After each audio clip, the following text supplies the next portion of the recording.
Santi Company, kung saan dito kinuha ang produkto, ang gamot na nagpagaling sa aking malubhang sakit.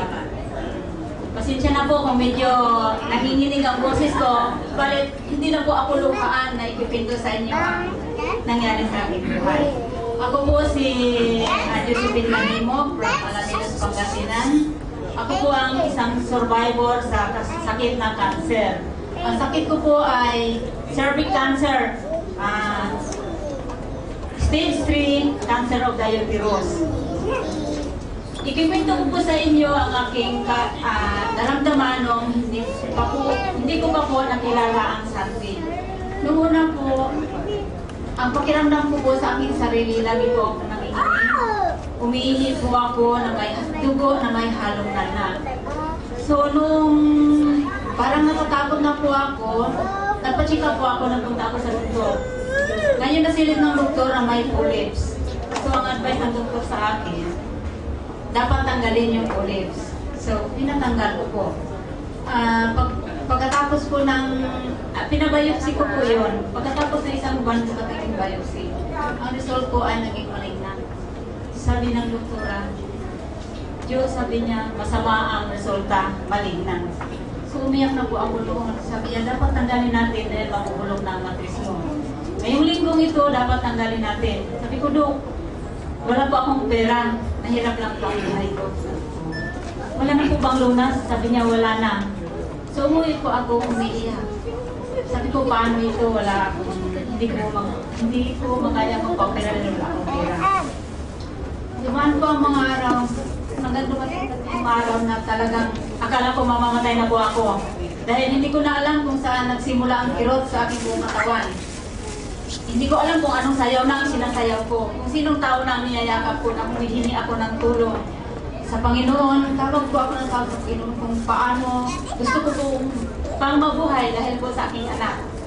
So, sa araw na po yan, may awa po sa akin ang Panginoon dahil dumating po yung isang tao nagpakilala sa akin sa Barley. Sabi niya, ano ba ang sakit mo? Sabi ng doktor, cancer. Sabi, sumama ka sa akin. May pakilala akong gamot sa'yo.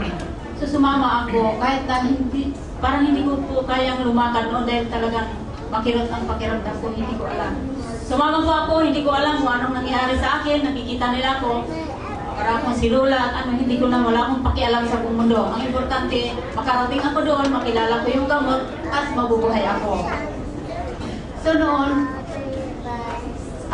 nung dumating kami sa training center, pinakilala po sa akin ni Upline Joel Luyong ang gamot na Barley. Binigyan po niya ako ng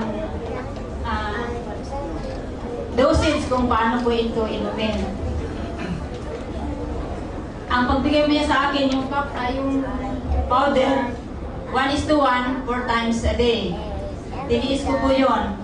Binigyan po niya ako ng program, sinunod ko po yung program, yung mga bawal na kainin, hindi ko kakainin. Pagkatapos, pagkalipas na isang buwan, pumunta po ulit ako sa doktor. Sabi niya, yung mga cancer cells ay kumalat na sa liver at sa intestine. Sabi niya, kaya binigyan niya ako ng taning na 3 months. Pero patuloy pa rin ako lumaban sa sakit kong cancer. Nanalangin lang po ko sa Panginoon, tumiinom ako ng gamot na sana ay malampasan ko po yung 3 months na taning sa aking buhay. Lagi ko pong kinukonsulta kay Upline Luyong kung ano po ang iinumin ko na naman. Hindi na po ako napupunta sa doktor sa mga buwan na yan. Sabi niya, sige dagdagan mo ang dosage mo. Sabi niya sa akin. So dinagdagan ko po yung dosage ko hanggang dumating ang 6 na buwan.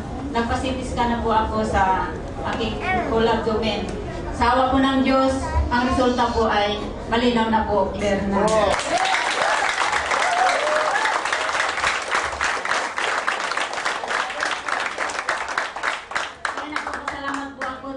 Santi sa Panginoong Diyos dahil po dito sa produkto ng Santi Company, ang ating Pure Barley, gumaling po ako sa aking malukhang karamdaman.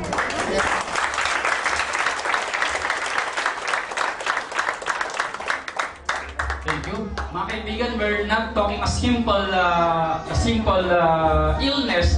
such as arthritis, asthma, di ba? We're talking cancer, mga kaibigan, ha? Di ba? Dati biruan lang yan, ang cancer daw ay sakit ng mga mayaman. Ngayon, hindi na. Mas maraming ang mahirap ang nagkaka-cancer ngayon. Kasi hindi sila aware. Tama? So, tayo